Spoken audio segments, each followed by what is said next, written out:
Assalamualaikum warahmatullahi wabarakatuh. Selamat pagi anak-anak. Gimana kabarnya? Sehat semuanya? Alhamdulillah. Alhamdulillah, pada pagi hari ini kita masih diberikan kesempatan untuk mengikuti pembelajaran seperti biasa. Ibu berharap pada pagi ini kalian bisa mengikuti pembelajaran dengan semangat dan bahagia. Oke anak-anak? Oke. Anak-anak, sebelum pembelajaran hari ini dimulai, alangkah baiknya kita untuk membaca doa terlebih dahulu. Silahkan untuk HM dipimpin untuk membaca doa.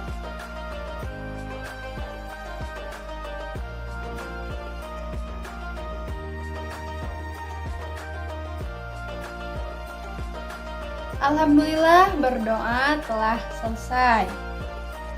Dan sekarang ibu mau mengabsen terlebih dahulu. Tapi coba kalian tengok teman di sebelah kanan, kiri, di sampingnya. Coba siapa yang tidak masuk? Alhamdulillah, pada pagi hari ini semuanya masuk. Sekarang ibu mau tanya sama kalian semua. Masih ingat minggu lalu kita membahas materi mengenai apa? Coba siapa yang masih ingat? Ya, betul. Minggu lalu kita membahas mengenai rukun iman yang kedua. Apa sih rukun iman yang kedua itu?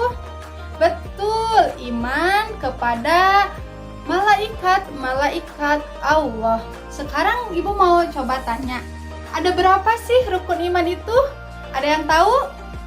Ya, betul. Rukun iman itu ada 6. Mari kita sebutkan sama-sama ya.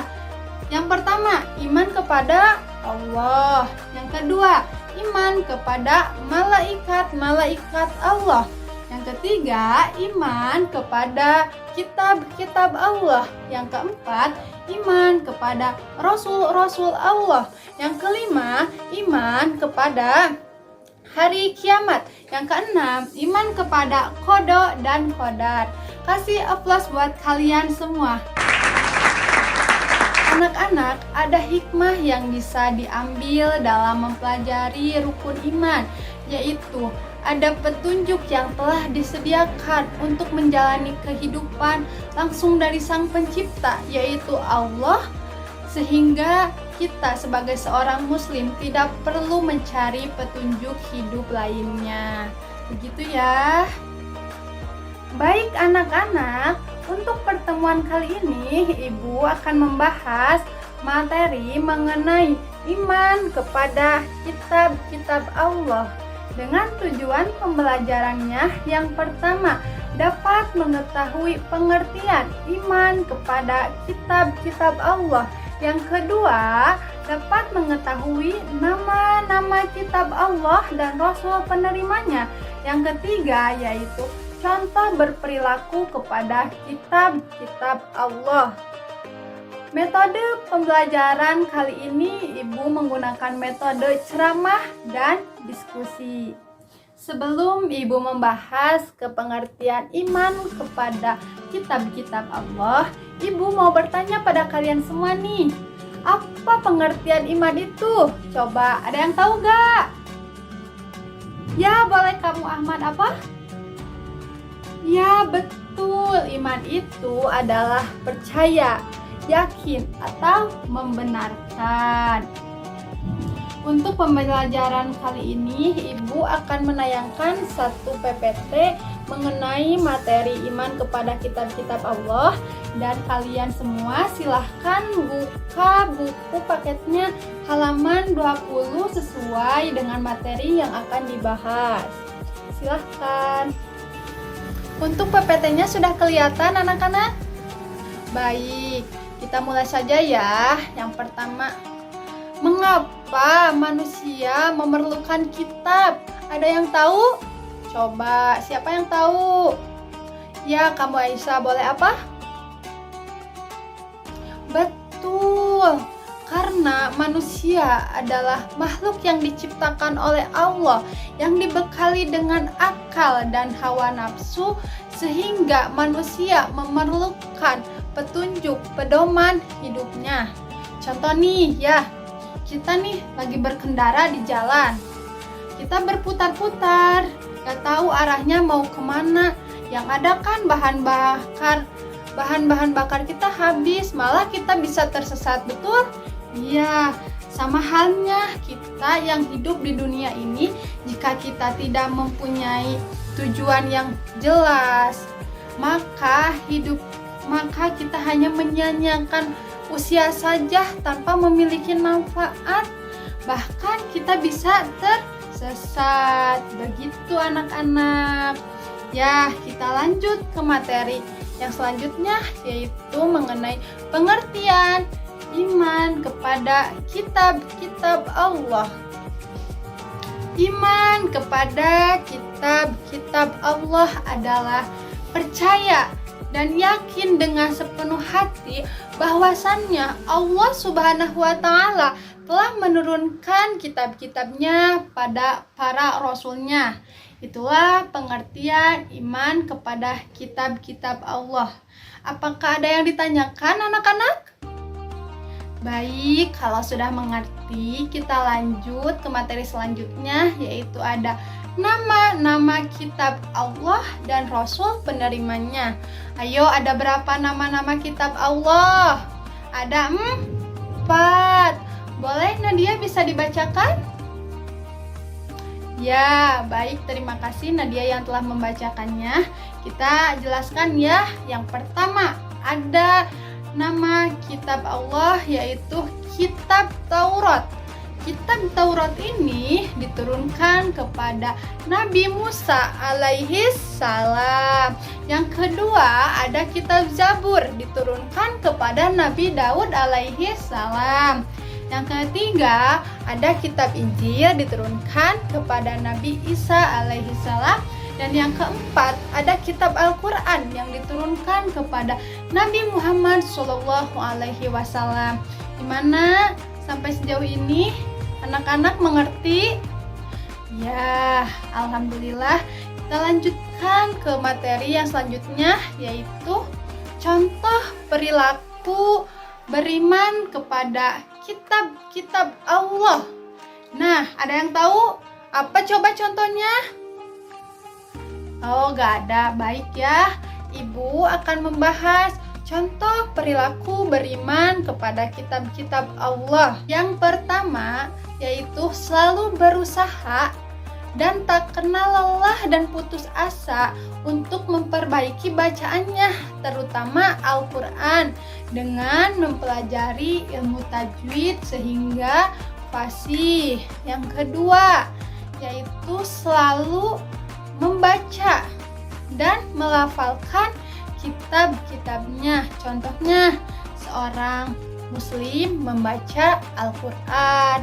Yang ketiga, yaitu selalu menjadikan kitab-kitabnya sebagai pedoman untuk hidup di dunia ini. Yang keempat, yaitu selalu mengamalkan perilaku yang baik yang dicantumkan pada kitabnya dan selalu menghindari perilaku yang tidak dibenarkan pada kitabnya. Yang kelima, yaitu selalu menjaga kesucian kitabnya dan membela kitabnya bila ada yang menistakannya. Itulah contoh perilaku beriman kepada kitab-kitab Allah. Baik anak-anak, materi sudah selesai dipaparkan oleh Ibu. Sekarang apakah ada pertanyaan? Oke, Dina, apa pertanyaannya? Baik, terima kasih ya kepada Dina yang sudah memberikan pertanyaan kepada Ibu. Pertanyaan dari Dina, apa sih Bu hikmah dari beriman kepada kitab-kitab Allah?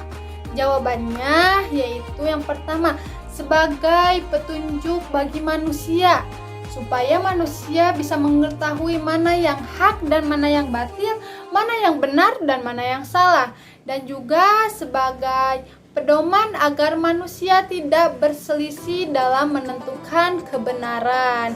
Begitu. Apakah ada pertanyaan lain? Tidak. Baik, kalau tidak ada, Ibu lanjut ke sesi diskusi. Sekarang kalian berdiskusi berkelompok. Ibu akan membagikan kelompoknya dengan menghitung dari 1 sampai 4. Ayo, coba kalian berhitung. Oke, sekarang yang nomor 1 bergabung dengan nomor 1, yang nomor 2 bergabung dengan nomor 2, yang nomor 3 bergabung dengan nomor 3, dan nomor 4 bergabung dengan nomor 4. Tugasnya untuk kelompok 1 yaitu mencari isi pokok dari kitab Taurat. Kelompok 2 mencari isi pokok dari kitab Zabur. Kelompok 3 mencari isi pokok dari kitab Injil. Kelompok 4 mencari isi pokok dari kitab Al-Quran. Bagaimana anak-anak mengerti? Baik, kalau sudah mengerti silahkan dikerjakan dan nanti ada perwakilan 1 orang untuk mempresentasikan. Ibu kasih waktu kalian untuk berdiskusi selama 15 menit. Dipersilahkan. Baik anak-anak, waktunya sudah habis. Silahkan kepada kelompok 1 perwakilannya untuk mempresentasikan ke depan. Persilahkan. Sekarang lanjut ke kelompok kedua. Silahkan.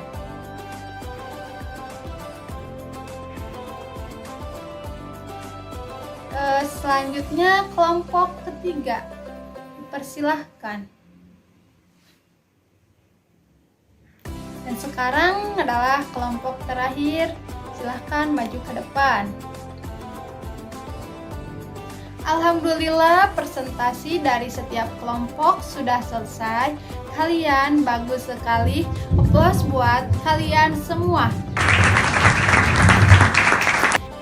Jadi, kesimpulan pada pertemuan kali ini, kita dapat mengetahui pengertian pengertian kitab-kitab Allah. Yang kedua, nama-nama kitab Allah dan Rasul penerimanya. Yang ketiga, contoh berperilaku kepada kitab-kitab Allah. Dan yang terakhir, isi dari pokok kitab-kitab Allah. Untuk itu, apakah ada yang mau ditanyakan? Apakah sudah mengerti? Ya, baik, kalau sudah mengerti dan tidak ada pertanyaan, Ibu cukup sekian yang bisa Ibu sampaikan pada pertemuan kali ini. Sampai ketemu lagi di minggu yang akan datang. Anak-anak, bahwasannya ilmu tidak cukup untuk mewujudkan mimpi, tapi 1 mimpi cukup untuk memperbanyak ilmu kita. Ibu tutup pembelajaran hari ini dengan bacaan hamdalah bersama-sama. Alhamdulillahirabbil alamin. Wabillahi taufik wal hidayah. Wassalamualaikum warahmatullahi wabarakatuh.